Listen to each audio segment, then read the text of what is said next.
पाकिस्तान की मईशत इस वक्त कर्जों और ज़र मुबादला के बहरान का सामना कर रही है, जिससे सरमायाकारी, रोज़गार और टैक्स वसूली भी मुतासर हो रही है। माहिरीन का ये कहना है कि तवीलुल मुद्दती और कम शरह सूद पर बड़े कर्जों तक निजी शोबे की रसाई महदूद होती जा रही है, जबकि हुकूमत को इसमें बरतरी हासिल है। सवाल ये भी है कि सरकारी कर्जों और फंड्स के इस्तेमाल पर मौसर निगरानी, शफाफियत और जवाबदही को कैसे यकीनी बनाया जाए और मुआशी नमू के लिए हुकूमत का अमली मनसूबा आखिर है क्या।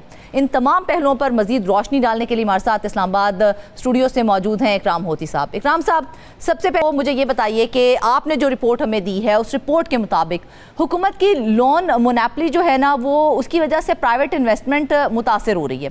क्या सिर्फ यही एक वजह है या इसके पीछे कोई और भी मुहर्रिकात हैं जो इसको फर्दर ऑन इफेक्ट कर रहे हैं? जी, 5 बड़े मुहर्रिकात हैं।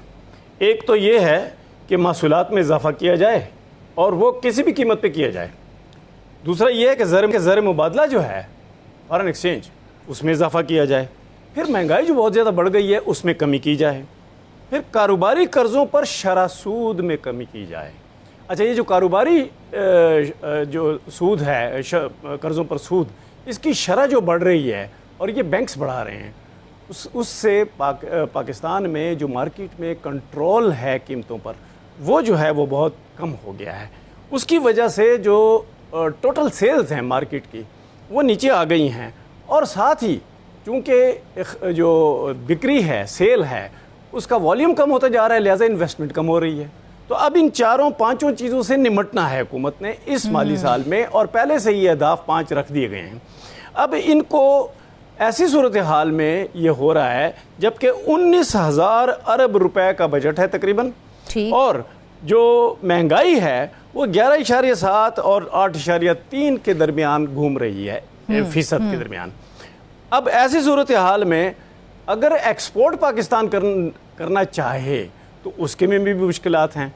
वो मुश्किलात जो हैं वो तकरीबन इस तरह कहा जा सकता है कि जो एक्सपोर्ट है उसका हिस्सा 33 अरब डॉलर है। पाकिस्तान टोटल जो एक्सपोर्ट 25-26 में की है वो 33 अरब डॉलर की है, और जो सब्सिडी जो है वो 1 ट्रिलियन रुपए रखी गई है। अब अगर इन फिगर्स को आप बिल्कुल जोड़ के एक मैप पे रखें तो आपको मालूम होगा कि जो सब्सिडी है वो बहुत भारी है, लेकिन वो जो महंगाई है उसमें कमी करने के लिए कोई माविन साबित नहीं हो रही। दूसरी तरफ जो आपने फरमाया है कि कर्जे पर सूद, हाँ, हुकूमत को तो सूद जो है वो तो दे देगी किसी भी तरीके से, वो तो किसी भी तरीके से महसूलात ले लेगी, हाँ। लेकिन बिजनेस का एक ही उसूल है कि अगर आप कम शरह से सूद से आपको मिले कर्जा तो आप बिजनेस कर सकते हैं। अगर शरह सूद बढ़ जाए तो आप बिजनेस नहीं कर सकते। इसी तरह मुल्क पे है कि शरह सूद अगर बढ़ जाए और सबके लिए बढ़ जाए और स्टेट के लिए भी बढ़ जाए तो इसका मतलब ये होगा कि वो अपना बजट जो है उसमें खसारा आना शुरू हो जाएगा।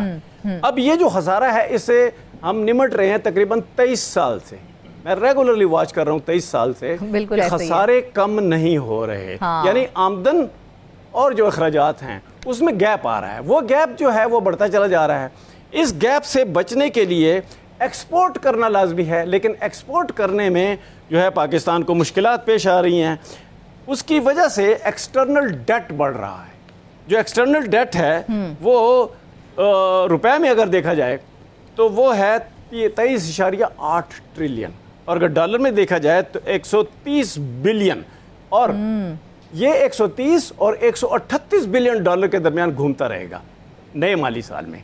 इसका मतलब क्या हुआ कि आपका जो कर्जा वापस करने की सलाहियत है उसमें कमी आ जाएगी, और जो टोटल एक्सटर्नल डेट और लाइबिलिटीज़ हैं वो 137.8 बिलियन डॉलर तक पहुंच जाएंगी। अगर ये ऐसा हो गया तो ये जो 38 से 40 ट्रिलियन रुपए की है।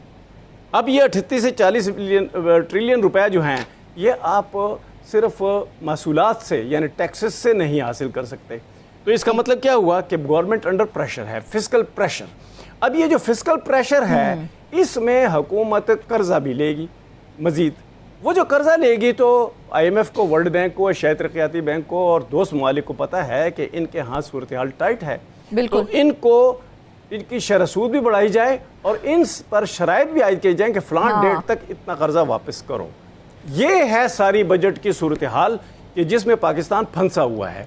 तो इससे होती साहब, निकलने के लिए क्या ये किया जो जा सूरत सकता हाल है? आप ये हमें हर बता किसी रहे से हैं, पूछो, किसी से भी पूछो, वो नहीं बता सकता। होती साहब, ये जो सारी सूरत हाल आपने हमें डिस्क्राइब की है, अगर यही सूरत हाल बरकरार रही तो फिर जो इकोनॉमिक ग्रोथ है, जीडीपी है और जो रोजगार पर आने वाले जो महीने हैं उसका क्या असरात पड़ सकते हैं? क्या हम कभी कर्जा उतार भी पाएंगे या नहीं उतार पाएंगे? देखिए, मार्केट में अगर सेल्स अच्छी हो, आमदनियाँ लोगों की बढ़ जाएं, एम्प्लॉयमेंट बढ़ जाए, तो फिर एक सूरत हाल पैदा हो सकती है। लेकिन अगर ये ना हो, इसका मतलब है कि अगर आपको डेट भी वापस करना है, डॉलर में भी वापस करना है, रुपए में भी वापस करना है, तो वो सूरत हाल आपको गले से पकड़ लेती है।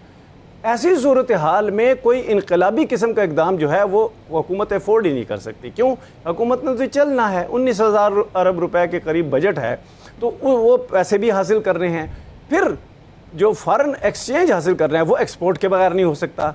एक्सपोर्ट डेवलपमेंट फंड जो है वो एक ज़माने में कारगर था, अब वो भी फेल हो चुका है। इसके अलावा जो आपने एक्सपोर्ट करनी है तो उसके लिए आपको बाहर से डॉलर में मशीनरी मंगवानी पड़ेगी, उसके लिए ज़र मुबादला चाहिए। वो ज़र मुबादला पाकिस्तान पास नहीं है, जो है वो कुछ किस्तें हैं कर्ज़ों की, उसमें जा रहा है। तो इसका मतलब क्या हुआ कि पाकिस्तान की जो ये 26-27 का साल है ये काफ़ी टाइट रहेगा फिस्कली।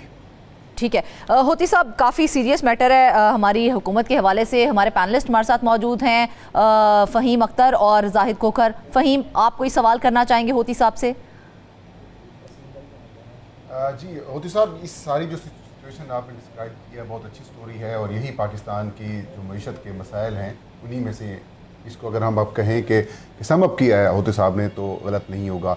इसको मईशत में क्राउडिंग आउट इफ़ेक्ट कहते हैं और IMF भी ये मुसलसल ज़ोर दे रही है कि जो हुकूमत है वो बैंकों से कर्ज़े ना ले। अगर वो बैंकों से कर्ज़े लेती है तो जो निजी शोबा है वो मुतासिर होता है। अगर निजी शोबा मुतासिर होता है तो फिर ना तो एक्सपोर्ट्स होंगी और ना ही कारोबार बढ़ेगा और ना ही टैक्सेशन इकट्ठी होगी। तो होती साहब, हुकूमत क्यों मुसलसल कर्ज़ों के ऊपर जा रही है और निजी या फिर जो पाकिस्तानी बैंक से उनसे कर्ज़ा ले रही है, जिससे अल्टीमेटली पाकिस्तानी मईशत को नुकसान हो रहा है? कोई वे आउट क्या है फिर आप इसका? देखिए, ये जो सिनारियो है इसका एक हिस्सा सिंपल है, दूसरा बड़ा कम्प्लेक्स है। जो सिंपल हिस्सा है वो ये है कि वी ओवर स्पेंड, हम अपने वसाइल से ज़्यादा स्पेंडिंग करते हैं। वो स्पेंडिंग जहाँ जाती है उस पर कभी भी किसी को सज़ा नहीं मिली, ना पॉलिटिशियन को ना ब्यूरोक्रेट को। इसका मतलब क्या है कि आप वो कल्चर बनाना ही नहीं चाहते कि आप ओवर स्पेंडिंग में फंसने से बचें। अगर ये कल्चर नहीं बन सकता तो इसका मतलब ये है कि, और ये एक रेवोल्यूशनरी बात है। दूसरी तरफ जो मसला है वो ये है कि आपने कर्जे इतने ले रखे हैं, उन पे हर महीने वाजिबुल अदा जो उसका रकम है वो जो आपके पास नहीं होती तो फिर उसमें सूद भी बढ़ जाती है और टोटल वॉल्यूम भी जो डेट का है वो बढ़ जाता है। फिर आप उससे निमट नहीं सकते। उसके लिए इन्वेस्टमेंट चाहिए पाकिस्तान में, डॉलर में भी रुपए में भी। रुपए में इन्वेस्टमेंट इसलिए नहीं हो रही कि टैक्सेशन बहुत भारी है और लोग डरते हैं इन्वेस्टमेंट करने से। डॉलर में इसलिए नहीं हो रही कि आप एक्सपोर्ट नहीं कर पाते। अगर आप एक्सपोर्ट इंडस्ट्री बना चुके होते और एक्सपोर्ट सरप्लस वो बनता होता तो यहाँ एक एक्सपोर्ट का कल्चर बन जाता। वो कल्चर भी नहीं है। तो इसका मतलब क्या हुआ कि पाकिस्तान अभी टाइट रहेगा इसमें, और इसके लिए लाजमी है कि पाकिस्तान अपने खर्चात पे 19,000 अरब रुपए से ज़्यादा के बजट पे कट लगाए। जाहिद, आप होती साहब से कोई सवाल करना चाहेंगे इस हवाले से? जी होती साहब, बात वही है कि हुकूमत अपने अखराजात कम करने के लिए तैयार नहीं है। हम टैक्स कलेक्शन के, जिस तरह से बजट के भी प्रोग्राम में कहा था कि टैक्स कलेक्शन के मामला भी बेहतर बनाने के लिए तैयार नहीं है। तो अब 23 साल हो गए हैं, हमारे पास जो है माहिर मुआशात कोई ऐसा नहीं है, मुआशी माहिर जिसको हम वज़ीर बना सकें, जो बजट बनाए। सारी ब्यूरोक्रेसी बनाती है।